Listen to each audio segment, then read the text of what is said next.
আসসালামু আলাইকুম।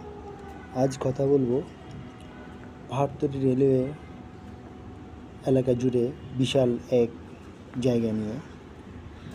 এখানে রেলওয়ে কর্তৃপক্ষ খুব সুন্দর করে সব কিছু গুছিয়ে রেখেছে। সুন্দর করে হাঁটার জন্য ওয়াকওয়ে রাখা হয়েছে। ভালো ভালো সুন্দর সুন্দর গাছ লাগানো হয়েছে। রেলওয়ের পুরাতন ভবনগুলো রং করে নতুন করা হয়েছে।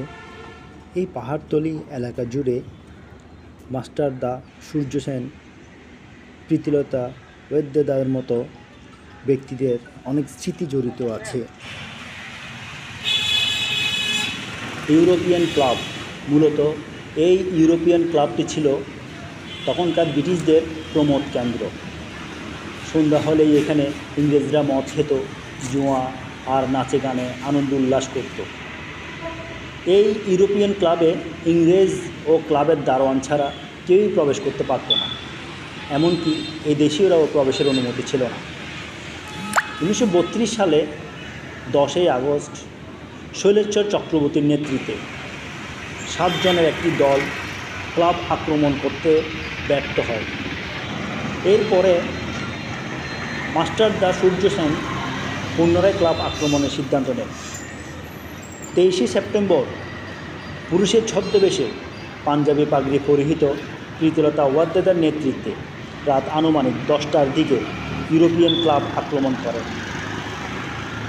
আক্রমণে সুলিভান নামের এক ইংরেজ মহিলা নিহত হন, সেই সাথে বেশ কয়েকজনও আহত হন। ক্লাব আক্রমণের শেষে বিপ্লবীরা বেরিয়ে আসেন। ইংরেজরা পাল্টা আক্রমণগুলিতে প্রীতিলতা ওয়াদ্দেদা আহত হওয়ার পরে ইংরেজদের হাতে গ্রেপ্তার হওয়ার আশঙ্কায় প্রীতিলতা ওয়াদ্দেদার সায়ানাইড খেয়ে আত্মাহুতি দেন।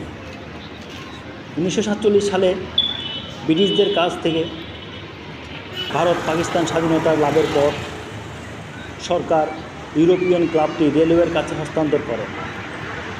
পরবর্তীতে এটি বাংলাদেশ রেলওয়ে পূর্বাঞ্চলের বিভাগীয় প্রকৌশলী কার্যালয় হিসেবে ব্যবহৃত হতো।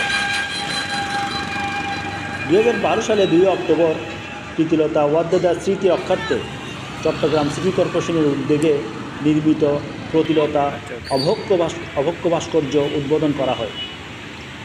2018-এর পরে ক্লাবটি বীরকন্যা প্রীতিলতা ওয়াদ্দেদার স্মৃতিতে জাদুঘর নামকরণ করে নাম ফলক স্থাপন করা হয়। তবে এটি কেবলমাত্র নামে সীমাবদ্ধ ছিল। পূর্ণাঙ্গ জাদুঘর হিসেবে রূপান্তর তেমন উন্নয়ন করা হয়নি। বিভিন্ন সময়ের ক্লাব সংস্কার ও জাদুঘর প্রতিষ্ঠার দাবিতে 2022 সালের জানুয়ারিতে একটি জাদুঘর রূপান্তর করার আশ্বাস দেন চট্টগ্রাম সিটি কর্পোরেশনের মেয়র রেজাউল করিম চৌধুরী। ধন্যবাদ।